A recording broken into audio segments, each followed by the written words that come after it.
All right, well, welcome everybody. My name is Vanessa, and you are here at Rekla Learning Studios. I hope you have been enjoying my training sessions. These are just short little training sessions that kind of give you an introduction into the topic in the hopes that you find interest and want to learn more. If you want to learn more, please do feel free to like and subscribe to my channel because I do regularly, weekly, upload new training sessions. And if you want some more personal one-on-one coaching or you want to see your school transform, please do contact me. Use the QR code there and you can connect with me on my website, www.reklalearningstudios.com. All right, so today we are going to talk a little bit more about Finnish lesson planning. We've been doing this for the last couple of weeks in different areas, different aspects. And today I just kind of wanted to show you how connected everything is between formative assessments, ongoing continuous assessments in the classroom, and how they can support you as a teacher in your lesson planning. Because sometimes lesson planning can feel heavy and disconnected from what you're doing in the class, right? The administration wants to see your lesson plans. You haven't met your students yet, or you haven't gone through the lesson yet, and you don't know exactly how your students are going to understand and what they're going to question about the lesson. So it's really hard to lesson plan. So in a Finnish-inspired lesson plan, it's more of an outline, not so much as a script with details of every single thing that you're going to say and do, but just a general outline. And then what happens is during class time, we use that time with reflection and feedback from the students through observation, and we adjust that lesson plan for tomorrow. So the cycle works really well. It's nice and smooth. And once you get into that routine, you will find that you enjoy it more. You actually have your students learning more, and it's just exciting to be in class. So planning, teaching, and assessment and reflection are all connected together. And oftentimes in traditional classrooms, they are separated. And so in Finnish-inspired classrooms, I want to share how they function as one continuous loop, a rhythm that supports both teacher clarity and student growth. So our core principle here is assessment informs planning, and then planning responds to learning. So inside the classroom, right? This cycle reduces teacher overload. You're not writing as many lesson plans because after school, you're not doing as much grading after school because your lesson plan is kind of being written throughout the day based on your continuous assessments that you're doing with your students. And as far as grading goes, you don't have as many worksheets, you don't have as many quizzes or tests because you have artifacts that the students are creating in the learning stations that you create. So it reduces teacher overload, increases student understanding because decisions are based on real classroom evidence, not assumptions. We're not taking guesses here about what our students are going to be interested in or how they're going to learn the lesson, because we're going to be making adjustments in real time. So when we observe what students actually do and say, we can respond with precision rather than pressure. Okay, so step one is lesson planning. This is before the lesson takes place. So the lesson planning begins with intention, not control. So very specific intentional thinking here. Rather than scripting every moment, we create space for authentic learning to unfold. So here, teachers, you're going to be focusing on one clear, meaningful learning outcome or skill. We call those competencies. We're going to be designing for student action, not teacher talk. So we don't have to worry about lectures. We don't have to worry about information that we have to pull up. We're talking about designing for student engagement in action, interaction. And planning is going to be flexible instead of rigid. So we're going to be adjusting as we go. We're not going to be following a full year pacing guide and trying to bam, bam, bam, get all of that in. We're going to slow it down, and we're going to be flexible, and we're going to teach to a deeper learning than than a typical traditional classroom has. Planning will create space for learning. Again, it's not a script that we're creating that we have to follow the next day or the next week. All right, step 2 is the learning that happens in the classroom. This is during the lesson. So students are engaged through discussion. So we're using small group activities, through movement. We're moving around the classroom, doing different stations, through tasks, whether it's one-to-one with the teacher, individually, or peer interactions. And we're creating exploration and making thinking visible and active. Teachers are going to be observing during the lesson. I recently saw an infographic where it showed a classroom of very engaged students, but the teacher was sitting at the back of the classroom. And that's not the kind of observation I'm talking about. Teacher observation is where the teacher is involved and engaged and learning just as much as the students are, because in a Finnish-inspired classroom, we have co-learning happening. Yes, there is a teacher, and yes, there is a point at which a teacher will lecture and teach, but primarily the teacher is there to co-learn together with the students. So teachers are observing student talk, looking at their behavior, seeing how the groups are working together, how the energy is going, whether they're engaged, whether they're not, and why. Do they need to take a moment of break and do a little stretching or a little change of pace before they come back to the task? This also supports well-being for the teacher and the student, right? The teacher doesn't get exhausted from having to constantly battle with behavior. He or she can just simply say, you know what, we're going to take a moment. Let's all do some yoga. Let's all do some stretching. Let's all do a status interrupt. And then we can come back to the activity more focused. So the teachers are listening for patterns. We're not listening for mistakes. We're not using this as a grading time. We're listening to learn as a teacher. And we're doing this in real time. So we're noticing where the students are confident, where they're really explaining and understanding. We're noticing where they're unsure, they're kind of stumbling over their understanding, and we're learning and we're listening for noticing their engagement level. How interested are they in this topic? And if they're not very interested, what can we do tomorrow to adjust those learning stations to help them to be more engaging? So assessment begins while the learning is happening. Okay, step 3 is our learning stations, or our deeper exploration. Some people call these learning activities, but when I say activities, I think some teachers tend to think, oh, worksheet. And I'm not talking about those kinds of activities. I'm talking about hands-on, interactive, engaging activities. So learning stations seems to draw a better mental picture than activities.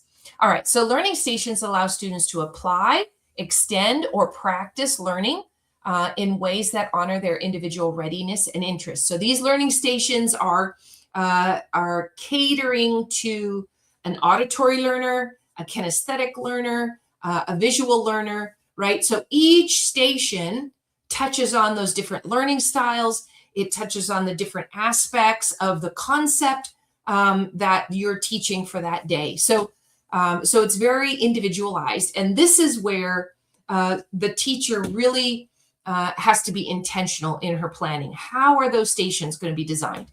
So students can make choices. They can collaborate naturally. They go around the room to each of these stations, not individually unless you want them to. But if you have a larger class, it's very adaptable. You can divide the students into smaller groups, and they can go to these stations and work in small groups. So they collaborate naturally and show understanding through different modalities. Making thinking visible, right? Stations provide natural opportunities to see what students understand without formal testing or pressure. No need for quizzes today. You're going to end up with artifacts that you can gather and collect and have for portfolios or to show parents that learning has happened. Differentiation is already built in. You can have stations very specifically for struggling students, and you can have stations very specifically for advanced students. You don't have to label them that way, because the stations that are for the struggling students, obviously that information will probably be a little bit easier to understand. But the students that are advanced, they can come to those stations. It's a great review, right? Because we want the students to reinforce their learning, not through boring repetition, but through hands-on repetition. So the stations for the struggling students are a great review for the advanced students.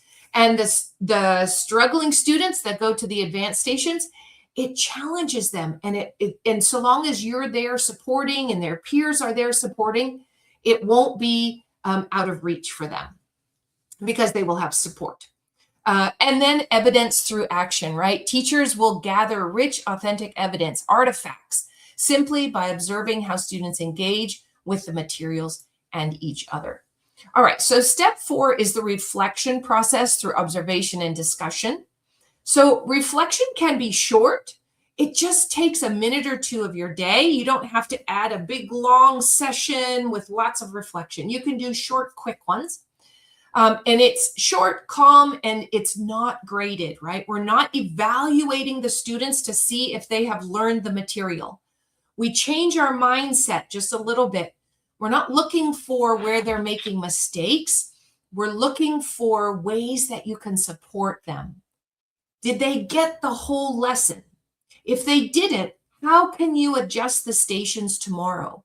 What areas can you support or beef up a little bit so that the gaps that the students have in today's lesson will be attended to the next day? So it's a moment to pause and consolidate understanding before moving forward. And this works for both students and teachers. We want to reflect as teachers in how our teaching, our stations, our language that we're using is effective. We also want the students to reflect on how they're learning, what the process is. Remember, reflection is not rote answers. When we say reflection, we're not talking about, okay, kids, what's 2 + 2? 4. No. What we're listening for in reflection is how do they know that 2 + 2 = 4? Do they know the concept of numbers having value? And do they know how that value works? So students reflect through verbal sharing in pairs, in small groups. They can use evidence walls. If you have a wall of evidence with little sticky notes, right? The students can write down just real quickly something that they learned, they liked, they didn't understand, they still have a question about, and you can just have them go and put it on the board, right? At the end of the day, as a teacher, you can look over that board. It can help you plan for tomorrow because you'll be able to see the patterns and the understanding that's happening, where they're confident and where they're not. You can use exit tickets. Those are pretty common and normal. You can do drawing or visual responses. You can use IT. They can use their tablets. There's so many different ways to do reflection. And of course, you can always have a whole class discussion, being aware that the quieter students might need some encouragement to participate. So teachers use reflection to understand what made sense to the students, what caused confusion or hesitation, where readiness is developing, and which concepts need to be revisited. All right, our next step is adjustment and adaptation. So based on observed evidence, teachers make small instructional shifts that honor what students need next. So we're planning responses to evidence, not pressure or pacing guides, right? We're stepping away from those year-long pacing guides that push us through the learning year and allowing our students to learn at their own pace, but not just the simple concepts. We're asking them to learn more deeply so that they can go home and they can answer their parents when they ask, what did you learn today? And they can clarify and articulate exactly what it is they learned because it's embedded in them. They've reflected, they've connected the dots, and they really understand what they've learned. So adjustment means adjusting the pacing, slowing down, speeding up. There may be days that you can just have one day of that particular concept. Everybody gets it. Great, we move on. We reteach strategically. So we're not reteaching the whole lesson because 2 students didn't get it. we're reteaching strategically, focusing on just the concepts that emerged that were a barrier or they didn't understand. And of course, not repeating the lecture that we did yesterday, but approaching it from a different angle than we did yesterday. Regrouping students. This is a great way to support agency and autonomy in the classroom, because at the end of the lesson or at the end of the day, you're going to know which students really understood and which students are really struggling. And tomorrow you can match those so they can support each other. And that really does help with behavior. It helps with student autonomy and agency. And then, of course, redesigning stations. So this one is really important. As you observe, as you look over the patterns and see where the gaps are, you can adjust your stations to identify exactly where those gaps are so that they can get more practice in those areas. All right, so step 6 is our last step, and it just is talking about how the cycle repeats itself. So we start with an informed beginning. So the next lesson begins informed, right? Today's lesson, we've learned a lot. Now we take what we've learned as teachers and we apply it to tomorrow. So it's not rushed. We don't go faster than we need to. We don't go slower than we need to. And you already know what your students need because you've been watching and listening, right? It's evidence-based, so no guessing, no assumptions.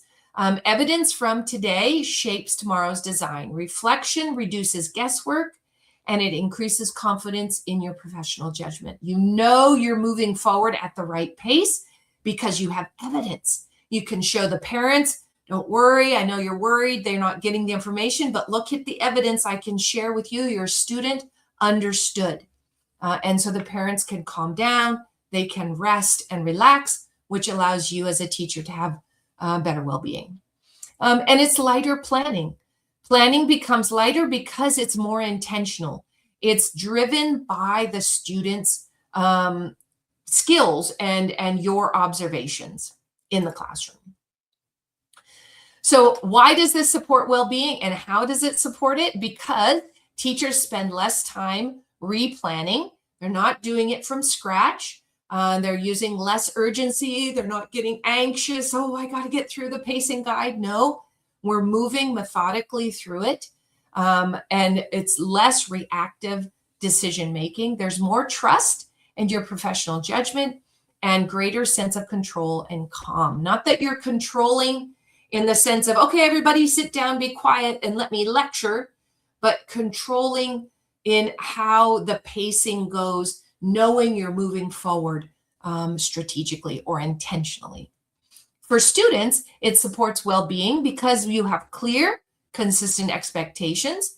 You're giving the students time to think without rushing so that they can process fully what they're understanding.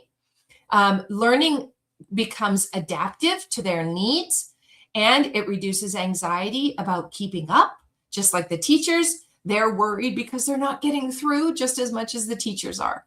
And there's less anxiety because the quizzes and the exams are insequential, right? They're not insignificant because they're not a priority. We're using the artifacts, we're using the